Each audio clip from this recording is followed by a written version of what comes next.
they are all about eating. We eat mostly paleo, but we've added some grains back in. And today I'm gonna be cooking a gluten-free, not quite paleo, but a gluten-free apple crisp, which is a favorite. I could make this every day and my boys gobble up the entire cast iron skillet. So all about apples is what we've been doing over the past week, because we normally this time of year go to an apple orchard in North Carolina and go exploring the area, pick apples, and have a great time. But last year we found this awesome farmer's market place in our area, and they sell massive bushels of Honeycrisp apples, which is one of my boys' favorite, for much less of the cost, and we don't have to go out and pick them. So this year we bought a massive amount of Honeycrisp apples, and I've been having a blast canning apples so we can have the apple crisps well into the winter, and then dehydrating them as well. This is all that's left are our dehydrated apples. My boys gobbled them up. And so while I'm making today's apple crisp, I'm also going to be doing some prep for dehydrating apples. Over here I have literally just lemon juice and cinnamon. That's it. There's no sugar added. There's no need. When you dehydrate apples, it really draws out the sweetness to them.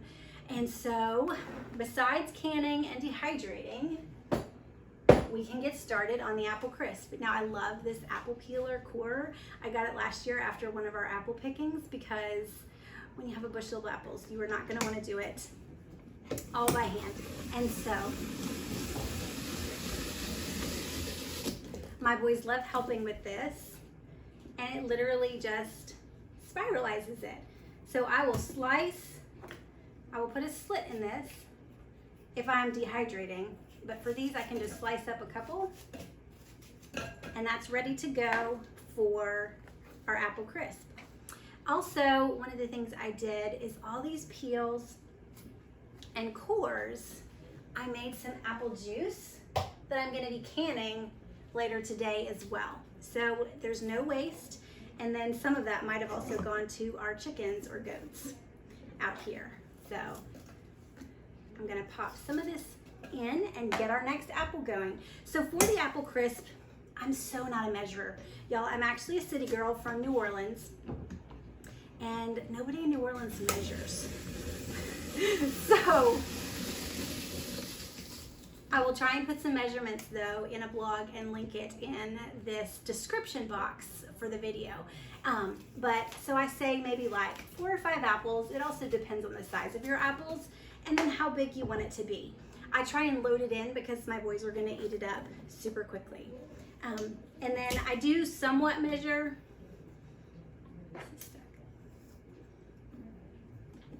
This is gonna need to be edited. There we go. All right, so I do somewhat measure when I'm baking things, but with an apple crisp, it's kind of just an easy.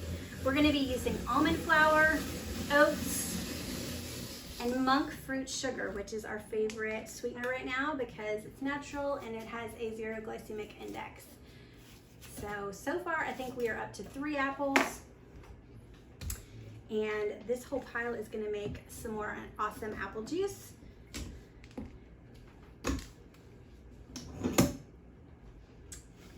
All right, so I would love to know some other apple recipes that you guys are fans of. I'm gonna do this one more for our apple crisp, and then I'm gonna throw in I'm gonna do one more apple for the crisp, then I'm gonna throw some of these in the lemon juice to dehydrate. Super simple.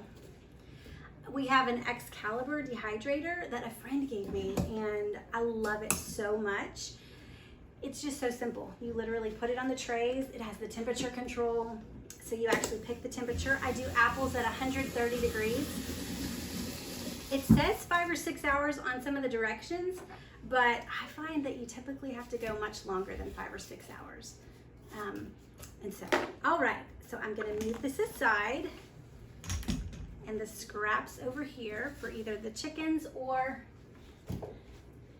some more apple juice. And I'm gonna add our next ingredients. So this apple crisp is really easy. I like to cook with real ingredients and keep it simple. So First ingredient, you're gonna use arrowroot. I use about 2 to 3 tablespoons. If you use too much, it can gum it up, and my boys don't like the little gummy bits in this. I'm kind of a messy cook too. Then also the same amount of maple syrup.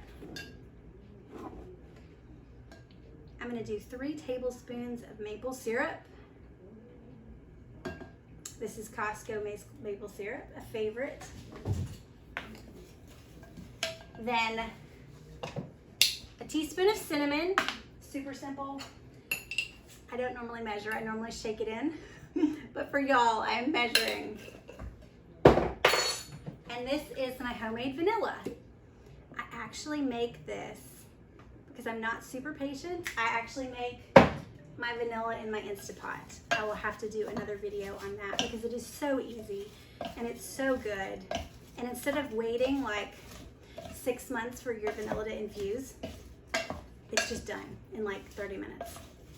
All right, so here is, it's this simple. Is my apples mixed up with the cinnamon, maple syrup, arrowroot to thicken it up a little bit, and maple syrup for a little extra sweet. And I just pour it in my cast iron skillet. That's it. All right. Okay. So that's about 4 or 5 apples. I may normally do a little bit more than that. I can't remember.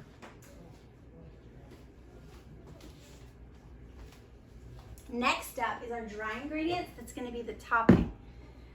So it's about a 1 to 2 ratio of almond flour to oats. So a 1/2 cup almond flour to a full cup of oats. These are rolled oats, and so because we are super particular about gluten-free, I get Azure organic gluten-free oats. They are the ones that we have never reacted to, and I love them. If anybody ever orders from Azure Standard, they're awesome. Once again, another teaspoon of cinnamon.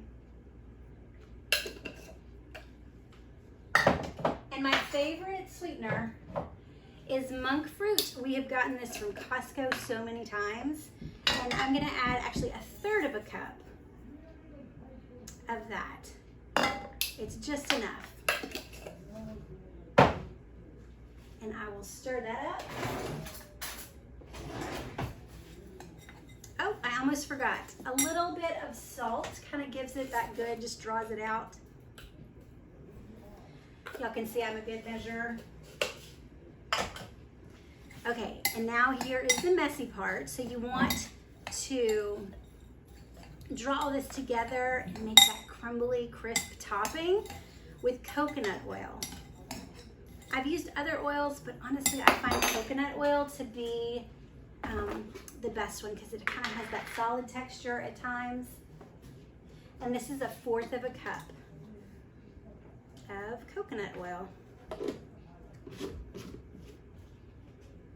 All right, this is gonna get messy because I'm gonna use my hands. And while we're doing this, the oven can be preheating to 325.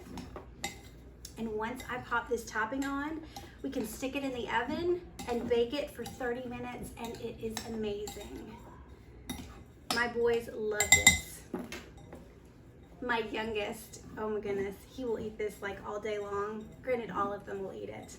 I have 4 boys, if I hadn't said so. I homeschool them, and so I am literally constantly cooking. Our kitchen is always open because we cook most things from scratch. And so that is just gonna go on, and we're ready to go. We will pop this in the oven and enjoy.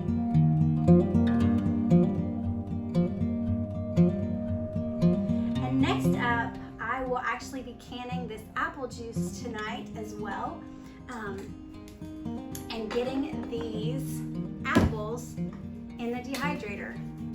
So it's super simple: lemon juice, cinnamon, and I'm gonna put those on some trays in my Excalibur at 130 temperature for probably, it's says 5 to 6 hours, but I'm gonna do about 10 hours and just check them a bunch and swap them around. So enjoy this apple season, this fall season. We had our windows open this morning. I'm diffusing black spruce and tangerine and just looking forward to these cooler temperatures.